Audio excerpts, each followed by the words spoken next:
हरे कृष्ण दर्शकों, बसंत पंचमी के पर्व की आपको बहुत बहुत शुभकामनाएं। माघ शुक्ल पक्ष की पंचमी तिथि को बसंत पंचमी की तिथि माना जाता है, नहीं बसंत पंचमी का पर्व मनाया जाता है। इस दिन ये दिन माँ सरस्वती को वो समर्पित है, क्योंकि इसी दिन उनका जन्म हुआ था। इसके अलावा बसंत पंचमी से बसंत ऋतु की शुरुआत भी मानी जाती है।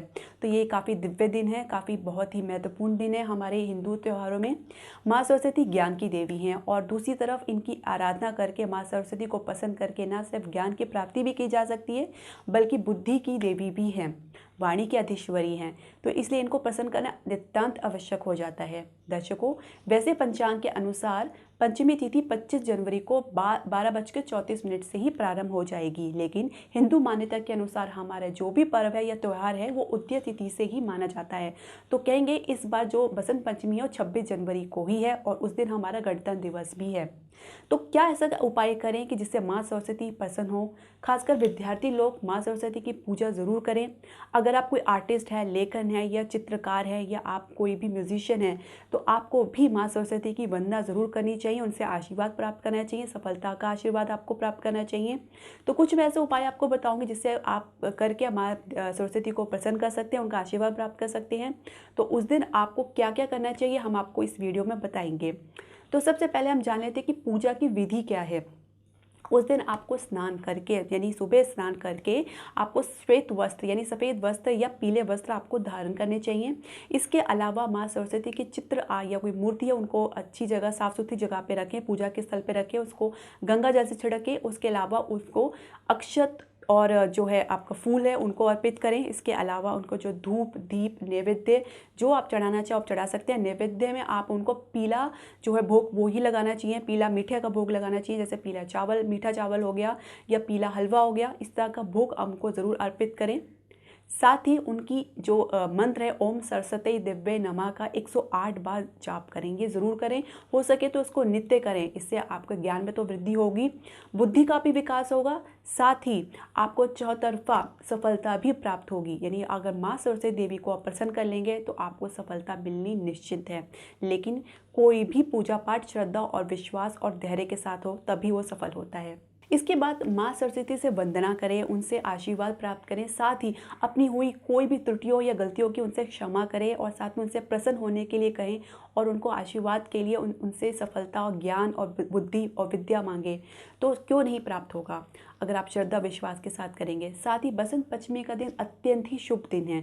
आप इस दिन किसी भी शुभ कार्य की शुरुआत कर सकते हैं, यहाँ तक कि विवाह कार्य भी बसंत पंचमी वाले दिन हो सकता है। अगर किसी को कोई शुभ मुहूर्त नहीं मिला तो वो इस दिन वो अपना कार्य की शुरुआत कर सकते हैं। इसके अलावा विद्यार्थियों के लिए जैसे मैंने बताया काफ़ी ज़रूरी है कि उनको माँ सरस्वती की वंदना करना, पूजा करना और उनसे आशीर्वाद प्राप्त करना, उनको ये नित्य करना चाहिए अगर वो अपनी एग्ज़ाम में या पढ़ाई में आप सफलता चाहते हैं। इसके अलावा इस दिन गंगा स्नान का भी काफ़ी महत्व है। काफ़ी लोग गंगा स्नान के लिए भी जाते हैं, लेकिन बहुत से ऐसे लोग हैं जो गंगा स्नान के लिए नहीं पहुँच पाते हैं। तो इसमें आपको निराश होने की ज़रूरत नहीं है, आप अपने घर में ही गंगा जल से अपने ऊपर छिड़काव कर सकते हैं, तो आपको उतना ही लाभ प्राप्त होगा। दर्शकों, माँ सरस्वती की पूजा उनके लिए भी बहुत ज़रूरी है जिनकी कुंडली में राहु विपरीत परिणाम दे रहे हैं या जिनकी राहु की दशा चल रही है, क्योंकि माँ सरस्वती की पूजा करके अब राहु ग्रह को काफ़ी हद तक नियंत्रण या कंट्रोल कर सकते हैं। इसके अलावा जिनकी वाणी की समस्या है, जैसे खासकर छोटे बच्चों में वाणी की काफ़ी समस्या देखी गई है, बोलने की समस्या देखी गई है, तो उनके लिए भी माँ सरस्वती की वंदना पूजा बहुत ज़रूरी है। साथ ही माँ सरस्वती की पूजा और वंदना करके आप बुध ग्रह को भी अपने अनुकूल कर सकते हैं, क्योंकि बुध ग्रह हमारी बुद्धि के कारक ग्रह माने गए हैं, साथ ही व्यापार के भी कारक ग्रह माने गए हैं।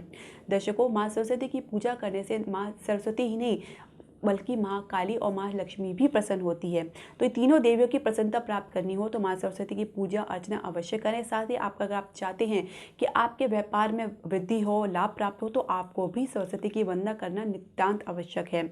इसके अलावा अगर आप मेहनत करें उसके बाद भी आपको सफलता नहीं मिल रही तो आप ओम ऐं सरस्वती नमः का 108 बार निरंतर जाप करें, आपको सफलता जरूर प्राप्त होगी। साथ ही एग्जाम या कॉम्पिटिशन की भी तैयारी करें तो उसके लिए भी आपको माँ सरस्वती की वंदना, अर्चना, पूजा, उनके मंत्र का जाप 108 बार जरूर करना चाहिए।